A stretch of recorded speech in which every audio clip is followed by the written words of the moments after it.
Welcome back, guys. So we're going to learn how to make this simple bubble with color. I have about 3 years of fabric here, and with this ashoke, and this is the style we are going to be making.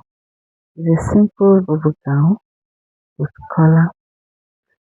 So my fabric is already folded into four. I'll be using the whole length of the Ankara, which is about 45 inches. So the first line I will have apart from my shoulder slope. I think the first line here is my nipple point, which is about 12 inches. So don't mind my crayon. I'll find my chalk.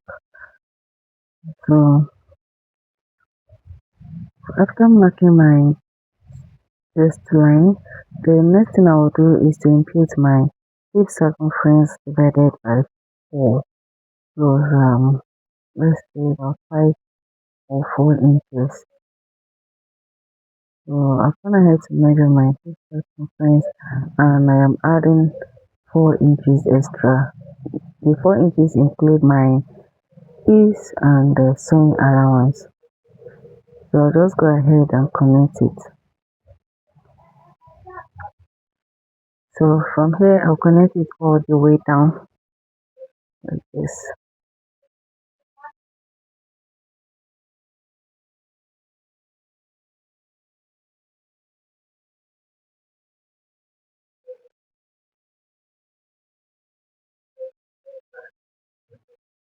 So the next thing is to impute my neckline. I'll be working with neck width of 3 inches. You can do more than that.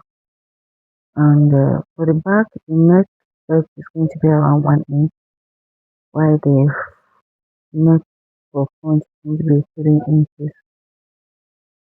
Then I also went ahead to draw my shoulder slope, then I added half an inch for my sewing allowance. So I said the neck width is 3 inches by 3 inches for front, while the back neckline is going to be 3 inches by 4 by 1 inch for the depth of the back neckline.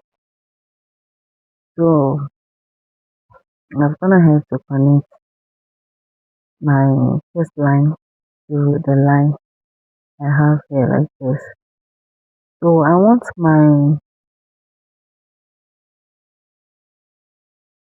bubble to have pocket. So from the neckline, I'll go ahead and measure down the neck of first. So to finish up the neckline, so from there, I measure the neckline, then it's going to be having a slit at the front. So I'm going to open up that slit at the front so that it will be able to enter the head freely at that front part. So for the opening, you can choose to go in by half an inch, or you can just open it up like that. You want it to have a little opening at the front or just a slit. So from the starting point, as I was saying, I measured down to my waistline. I came down 1 inch after my waistline, and I also measured the opening of my pocket. So I want my pocket height to be around 7 inches. So I'm just going to place my hand like so and give it this curve. You can, if you don't want to do this method, you can just cut it then attach your pocket later. So for me not to waste fabric, so I'm just going to be using this method. So this is how I'll be cutting it out, guys. So I'll cut out the neckline for the back first, then I'll cut the side and the shoulder slope.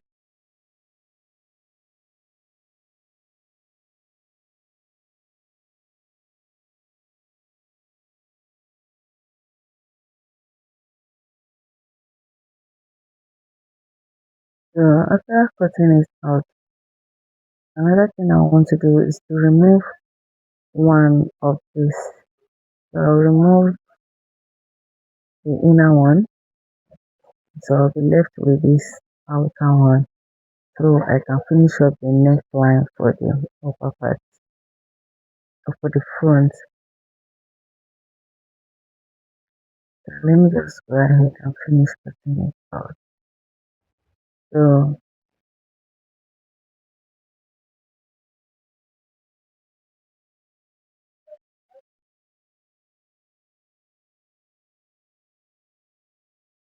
as I said earlier, I'm going to be removing one of them.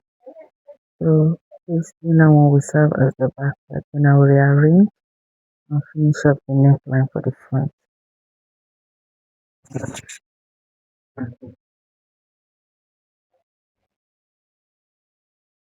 Don't forget to also cut open the front slit.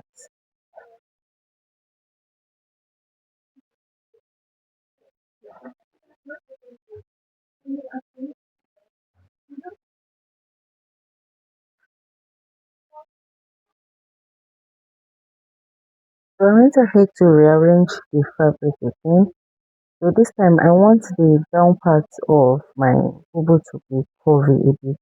So I went up by about 15 inches and I'm going to be giving it this curvy shape. See the way I curve it. Just go ahead and give it any shape of your choice. So just curve it like so. But I ended up coming down by 10 inches because I feel this 15 inches would be so high for me.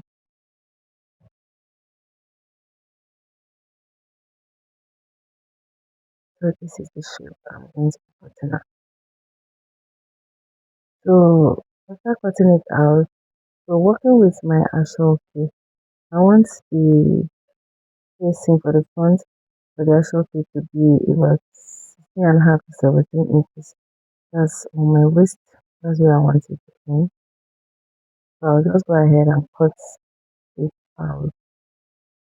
So I've gone ahead to join. I cut two and I went ahead to join, then also press open it using my iron to open it up like so. The same. Then I'll go ahead and iron it facing on this to give it a little structure. So after doing this, then I'll give it the shape at that down part. You can just leave it straight or any shape of your choice. So I'll just fold it like this, making sure they meet at the center line. And I'll iron it.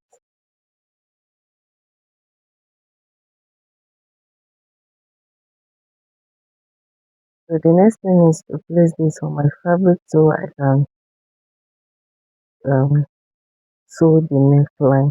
But before then, I went ahead to use my iron to press down the sides so that it will be easy for me to stitch. So I also went ahead to um, cut the excess I have around here. You can choose to use your hemming gun to finish it off to just keep it in place or and top stitch on it like so. So I'll place it on my front bodice like this and I'll take it to my sewing machine to sew it down. Following the shape I had there at the front, that is what I'm going to be sewing like this.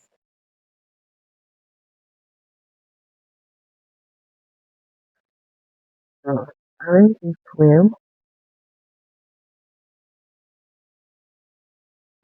This is how you'll be sewing. Just make sure you sew that opening you have at the front. The other part, there's no need for you to sew it because you are going to be attaching collar.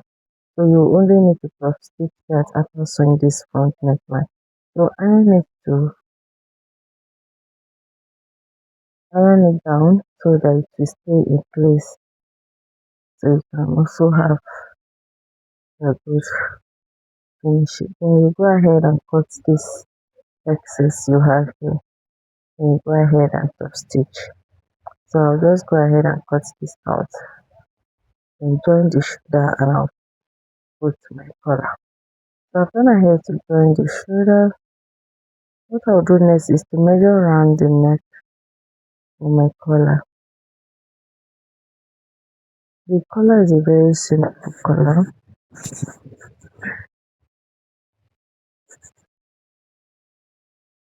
So after measuring around the neck, I have about 18 and a half, sorry, 16 and a half. So this is what I'll be using for my collar. I'm going to be folding it into two because one will serve as lining for the other.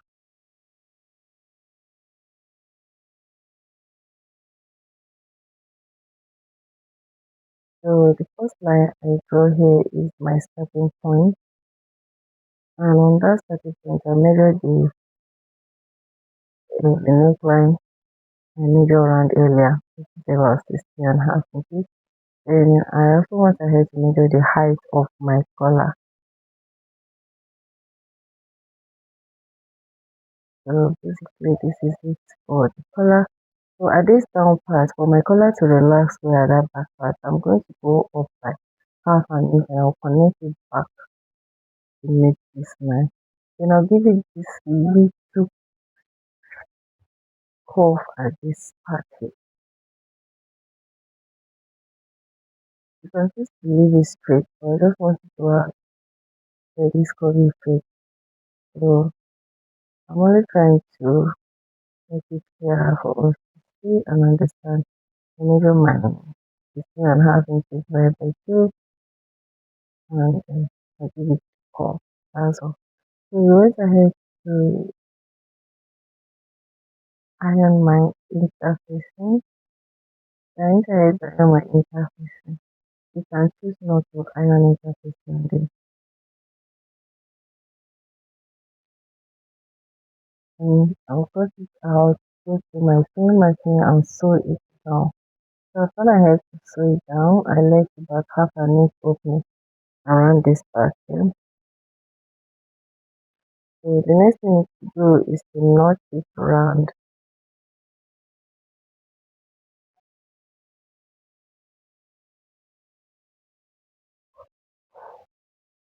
and turn it out and iron it. So go ahead and fix it on your dress. So guys, if you have did anything, please don't forget to like, don't forget to share, and don't forget to subscribe. So I'll take this to my machine and attach the collar. So before then, I'm going to notch the center and I'll start attaching from the center. I also want I to notch the center for the dress at this back part here. So not the center. So I'll match it up and I'll attach it. And basically we are done with this dress.